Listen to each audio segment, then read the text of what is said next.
Three extensions, two storylines. Connor and Eichel cash in. Ekholm stays loyal. Let's talk value, impact, and fantasy fallout.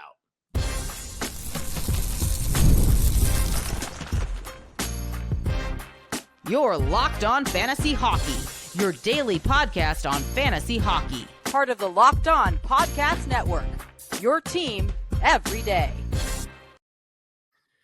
Hello and welcome back to the Locked On Fantasy Hockey podcast, making it your first listen every single day. I am your host, Steele, Rodin, and my co-host as well, Flip Livingstone. Thank you so much for tuning in to the Thursday episode where we are going to break down these massive contracts that just went through. Kyle Connor, Jack Eichel, and Mattias Ekholm. We're also going to mention some injuries and some replacements that you can find on those teams. But first, Today's episode is also brought to you by FanDuel. Download the FanDuel app now by visiting FanDuel.com and win $300 in bonus bets if your first $5 bet wins. Flip, I didn't expect all of these contracts to go down one after another, especially the Jack Eichel contract. I know there were some rumors floating around about what the average annual value of his deal would be like. $13.5 million for over $100 million over the next 8 years. Let's start with Kyle Connor, though, because that is a very interesting one to me. Kyle Connor was currently on the final year of his 7-year, $50 million contract, which he signed back in 2019.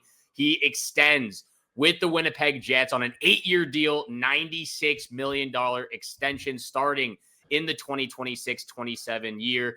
And this is just massive for the program in the Jets franchise. I mean, they've already got core pieces like Mark Scheifele, Connor Hellebuck, Gabriel Velarde, Neil Pionk locked in and set for the next 7-8 years. Morrissey, obviously, another 3 years on his deal. But for a guy like Kyle Connor, who has just gotten better and better every single season, especially fantasy value-wise, I mean, he's gone from being a third-round draft pick to a second-round draft pick, and definitely in those 16-team leagues, he is a first-round draft pick this year. What are you saying about this contract and his fantasy value? I mean, even for keeper leagues going the next few years on.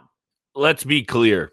$96 million seems like it jumps off the page. $12 million per season for me. I think this is another very neat and tidy piece of work from Kevin Cheveldayoff in the front office for the Winnipeg Jets. And we are a very front office and behind the bench friendly show, Steele. Yes, we understand that it takes a little bit of everyone to get this done.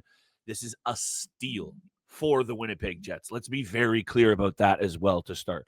Kyle Connor is one of the best goal scorers in the NHL, and he's got Rocket Richard Trophy potential. At some point in the next couple of years, he will knock on that door. Maybe it's this year. I wanted to take a bit of a different angle with this, and not to bring up Cole Perfetti again, but this comes down to me this year, though. When you have a first line as good and a winger like Kyle Connor that's as good as he is, if you get secondary scoring, Cole Perfetti, Nemesnikov, somebody in that next tier on this team making some noise offensively and spreading it out for the Winnipeg Jets, then I see even more for Kyle Connor. So, yeah, the obvious take is it's good news. It's good for his fantasy value. What's even better is if this Winnipeg Jets team can find some depth scoring and really allow Kyle Connor to do his thing. That's how I look at it. 41 goals, 56 assists last year, 267 shots on net. To me, this guy's got to be a 300-plus shot kind of guy. And if that happens, he's got the kind of shot to get to 50-plus goals. I like it. It makes a whole lot of sense. This is huge for the Winnipeg Jets, and I think there's a ton of value here for him at $12 million a season. 100%. And we're going to be talking about Cole Perfetti later in this episode and some replacements you can find on the Winnipeg Jets because he is out with injury. We'll get to that later. But yeah, I mean, this is a great deal. And he's been one of the most prolific and consistent goal scorers since entering the NHL. He's been a 30-plus goal scorer his entire career, excluding the COVID season where he had 26 goals in 56 games. But he's just that dynamic. He's just that much of a threat offensively.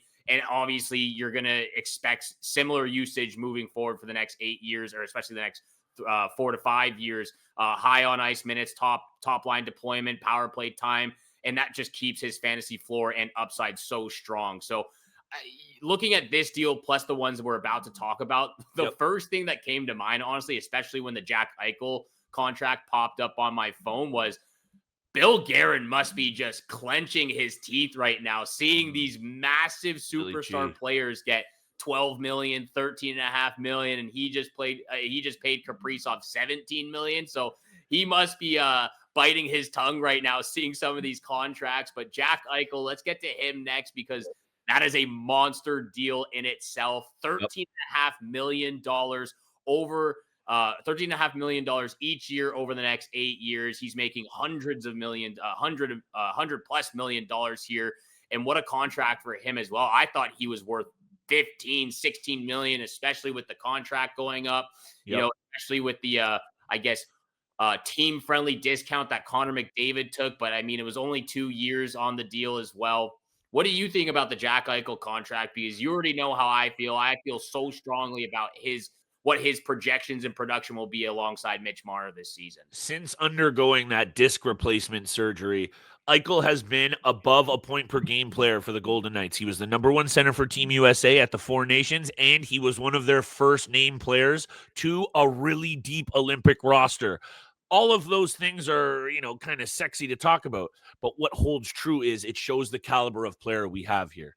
You've been speaking about this now for a couple of years, and I'm sure most NHL fans and fantasy guys and gals are way up on this kind of information. But let me hit you with some more stats just because I'm feeling it right now. Steele coming in hot with not many pre-show notes. I still got a couple of numbers to throw your way. From that 2015 class, he is the fifth leading point getter in a good 2015 class, 608 points in 616 career games. He took his game to another level last year with 94 points in 77 games, and he was in the top 5 in Hart and Selke voting. So this is not only critical to the success of the Vegas Golden Knights, considering what they've done to get Mitch in there long term. This is also just really, really good news for the Mitch Marner owners of the world, because both guys are under long term. They can focus on getting it done on the ice. And just like I did with Kyle Connor, I'm not looking at those two obvious angles, Steele. To me, the real elixir and key to the depth of this line is what Ivan Barbashev can do, being paired up with Mitch Marner and Jack Eichel. I'll leave that over to you, because I think that's one of those angles that a lot of fantasy cats aren't considering. What this means for Ivan Barbashev could be huge. And that's exactly why I brought up Ivan Barbashev on our most recent episode of the midweek waiver wire targets, is because Ivan Barbashev was only rostered at 27%. Being on a top line with those two caliber players, you got to take a shot on a player like that when he is getting top opportunity with some really, really skilled players in Vegas. I want to quickly touch on Mattias Ekholm after the break, and then we'll get to some recent injury news as well. But first, this episode is also brought to you by FanDuel. The NFL season is here, and FanDuel has an offer you don't want to miss. Right now, new customers can bet just $5 and get $300 in bonus bets if you win. That's right. Pick a bet. Put down $5, and if it hits, you'll unlock $300 in bonus bets to use across the app. Flip and I love using FanDuel. It gives us so many ways to play, building parlays, player props, and even following the live lines during the game. It makes watching football on Sunday even more exciting when you've got a little something riding on the action. Whether you're a casual fan or love diving into the stats, FanDuel makes the game day experience so much better. So what are you waiting for? Visit FanDuel.com to download the FanDuel app today and get started. Once again, thank you so much for making the Locked On Fantasy Hockey Podcast your first listen every single day. Continue to smash that subscribe button, the follow button, leave a 5-star review for your boys here, Flip Livingstone and Steele Rodin. Real quickly before we get to the injury update going into week 1, Mattias Ekholm also signs an extension with the Edmonton Oilers, a very team-friendly deal, signed 3 years, $12 million extension to begin the 2026-27 season. And this is really just Edmonton and Ekholm coming to terms on a really good deal for each team. And he's a part of their core defensive group, even in his mid-30s right now. He brings the veteran presence, the shutdown ability, a steady two-way game where he can have an upside of potentially 45 points. But perennially lives in between that 30 to 40 point range. The peripherals kind of vary, especially with hits. You can get anywhere from 40 to 100. Blocks is more consistent from 90 to 110. He can put up upwards of 150 shots. Just a very astute, sound defenseman that you can have on your fantasy team. We know he's rostered above 60, 70% right now. And just a guy that you want to have on your team because you know he can shut the opposition down. Steady as she goes, very important to the peripheral pieces on that blue line in Edmonton as well. We saw what it means when he is out of the lineup, the strain that it puts on these other D-men, and that detracts from the value of guys like Darnell Nurse, Jake Wallman, and otherwise. This is a necessary situation for the Edmonton Oilers when you're rocking the trio of Ingram, Stuart Skinner, and Calvin Pickard. That's an obvious take. We don't need to talk about it anymore because I am excited for you to lead the way on some of these injury updates, because I think this is something that I can say myself. If you are busy, like you and I both clearly are, I think we've covered that today, my friend. Some of these things can get away from you, though, and there's really good opportunities. Aside from wanting to augment your roster and stay on point, you want to capitalize if there's players out, and you want to ride that stream for opportunity and minutes to be eaten. So over to you for this. I'm fired up for bets, and just straight up, it's a good time of year to be a sports fan, and hockey's back, baby. Hockey is back. Let's go back to the Winnipeg Jets, though, because we mentioned Cole Perfetti earlier in the episode. He is out week to week with an ankle sprain sustained in the preseason. He's been placed on injured reserve, which frees up a roster spot for the Winnipeg Jets. I believe Jonathan Taves is also on the IR as well. So his long-awaited season debut, we'll have to wait a little bit longer for that. But Cole Perfetti, again, pretty good season for the young guy in 2024-25 season, had 18 goals, 50 points in 82 games. But with him being out on a week-to-week basis, this gives some opportunity for some other guys lower in the lineup. Right. One being Alex Iafallo, who could get some opportunity if they decide to shuffle the power play units and give some extra responsibility to Iafallo in that top 6 forward group. I'm also looking at Nikita Chibrikov of the Winnipeg Jets, who has played pretty well for the farm team down below the Winnipeg Jets, 50 plus points the last season. And, I'm not going to say I know a lot about this player, but the fact that he's going to be playing on that second line, he's going to get some opportunity there. That's just a replacement where you can find on the team itself. But obviously, like we just said on our recent episode, you can go to a guy like Ivan Barbashev. You can go to a couple of other suggestions we made in our recent episode. This Winnipeg Jets team, I think, has the benefit of just being a pretty balanced club, that even with an injury to a guy that, and it's funny because straight up when I mentioned Cole Perfetti at the top being so key, I didn't even realize we're going to come on here and talk about him as an injury update, even though you have it there in the graphic. So that goes to show you how my day is gone, Mr. Rodin. However, at the end of the day here, one top beast mode line will not always carry you. And we love Kyle Connor, Mark Scheifele, and Velarde. We've spoken about this at length. Nyquist, Johnny T hurt. Someone who, Chibrikov, I've never even heard of him. And you've got Iafallo, Nina Ryder, and Nemesnikov as your next troop up. Last year, this team, I believe, was 4th in the NHL in goals for, tied for 3rd. That might be a number hard to replicate. And then more strain goes on guys like Connor Hellebuck in that blue line. I believe Sandberg is still out for them on that blue line. Yep. Things might not exactly go to plan, Steele, especially when you got Colorado Avalanches and Dallas Stars up your bottom. So this is a spot where you need to be really on point with these secondary pieces on the Winnipeg Jets. You're not getting rid of Velarde, Kyle Connor, or Mark Scheifele, but if you were invested in some of these other guys in deeper leagues and to fill out your roster, you might be really careful with how this shakes out. Cole Perfetti is a really important player for this team, Steele, and I know it's like, Flip, we've heard you 800,000 times over. It holds true. Trust me, he's that kind of offensive piece that you want to balance out your roster. I'm rambling now. I think this is one of those spots you got to keep your eyes on the Winnipeg Jets and that secondary scoring. You really do, and you also got to keep tapped in for all the rest of these injuries as well. We're not going to dive deep into a guy like Kaapo Kähkönen, but he has also been placed on the IR with a broken hand and is expected to be out at least 5 weeks. I'm not going to go out and suggest to anyone to target anyone to replace Kaapo Kakkonen if you drafted him from the Seattle Kraken. I've already mentioned that this is a team that I'm staying away from with a 10-foot pole here. I know there's some 30-foot pole. I know there's some opportunity with Shane Wright that you mentioned in the offseason. A guy like Ellie Tolvanen who can fill out those peripherals. Mason Marchment you talked about as a sleeper pick.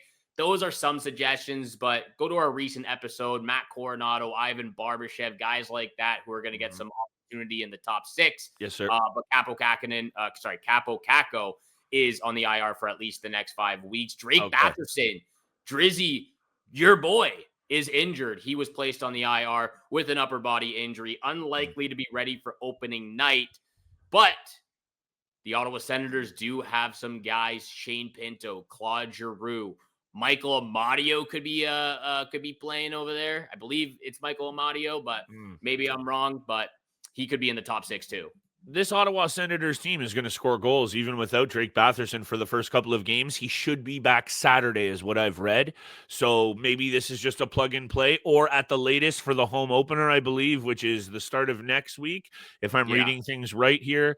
Right now, the second line is Ridley, Gregg, Shane Pinto, and Claude Giroux. So if you're out there and you're buying into a Ridley Gregg situation, maybe that's a case if you just need a wing spot, because it'll probably get shuffled back around, Steele. However, you're right. He was playing with Cousins and Perron, but this is the benefit that the Ottawa Senators have, that aside from Tkachuk and Stützle staying together, I think you're going to see a little bit of a rotation here from Travis Green while they get settled to start the year. Pressure is on in Ottawa. There is no more room for error, and this team no longer is sort of in the mix for the playoffs. It's playoffs or bust for this team, and I think that's what you will see. I still love Drake Batherson. I thought I got him at a really good price. I believe I got him in the 7th or 8th round in one of our leagues. He brings the peripheral love. I like that we're doing these updates, Steele. We're going to continue to do this every single episode that it makes sense for. Waiver Wire Mondays. I know I keep teasing this, Steele, but I swear down, we're going to get some special guests up in this piece. And every night, big time bets. So don't forget. The Drake Batherson, Seth Jarvis, Cole Perfetti, Thomas Harley fan Lucas club over here. Lucas Dostal as well. Jackson Lacombe. Those guys were sniped from you in our most recent draft as well. We're not going to get into that. One final player I want to talk about after the break from the Calgary Flames, actually. So Matt Coronado could actually come in very handy this week with Jonathan Huberdeau out of the lineup. Ready, Steele. But all of that plus big time bets after the break.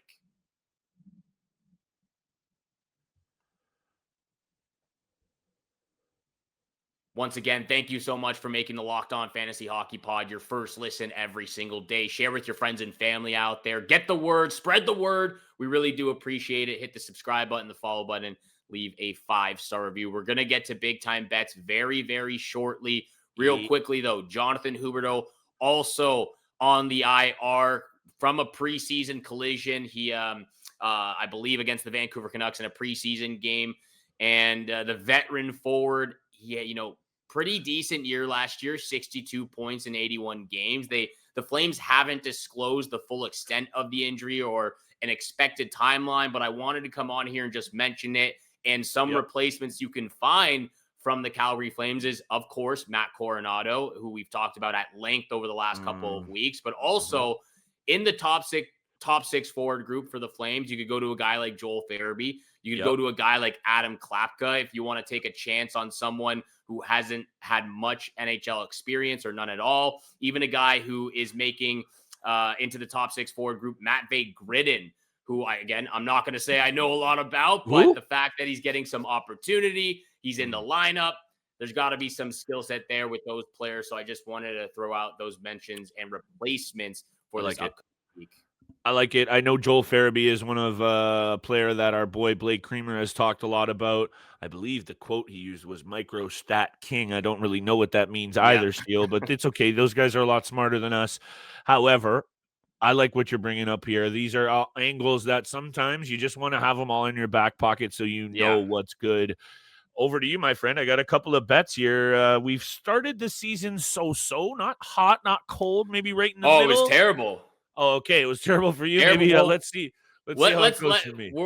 We are recording this while day Always. 2 of the NHL season is going on, so I don't know how my second day bets went. I'm hoping to go 500, go 3 for 3 on day 2, but day 1 was very bad. Sam Reinhart didn't bang out. The over 5.5 didn't bang out in that Chicago-Florida game. Right. And the third one, I'm not even going to mention. Vincent Trocheck, 0 shots on net. That was a great game from the New York Rangers, who I have being the top team in the Metropolitan Division. However, my bad.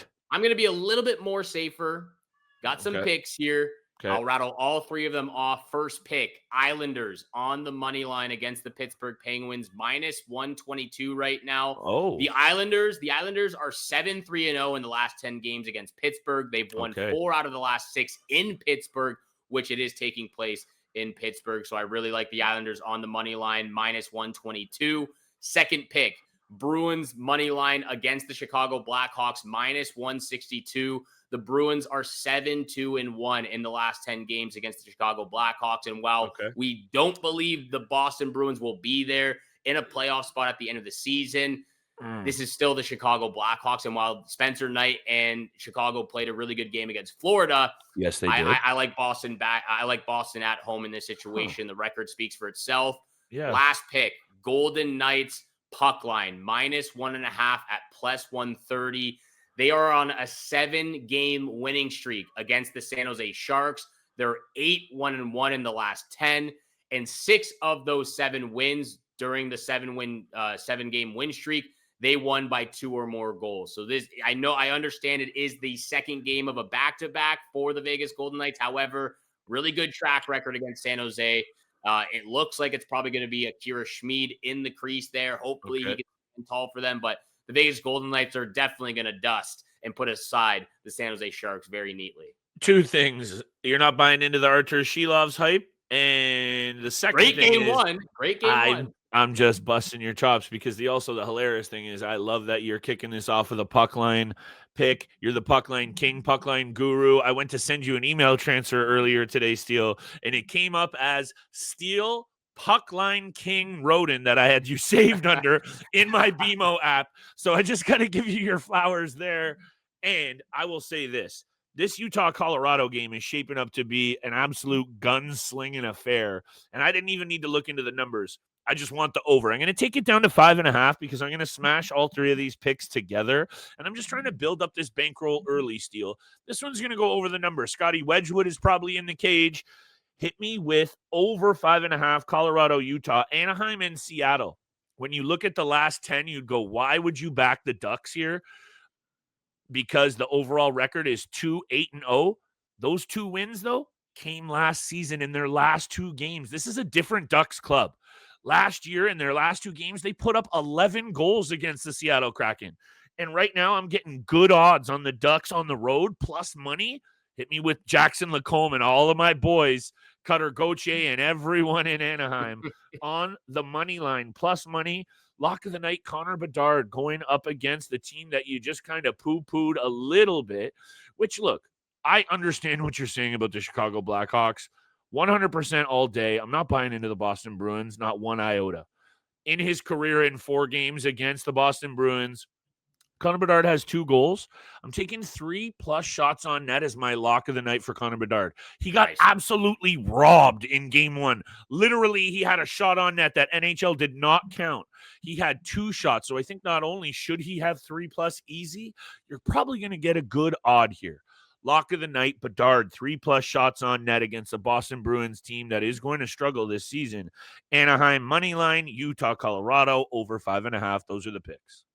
Loving the picks, loving the Connor Bedard player prop especially. He had a really good game. I know he wasn't on the score sheet, but he looked great out there.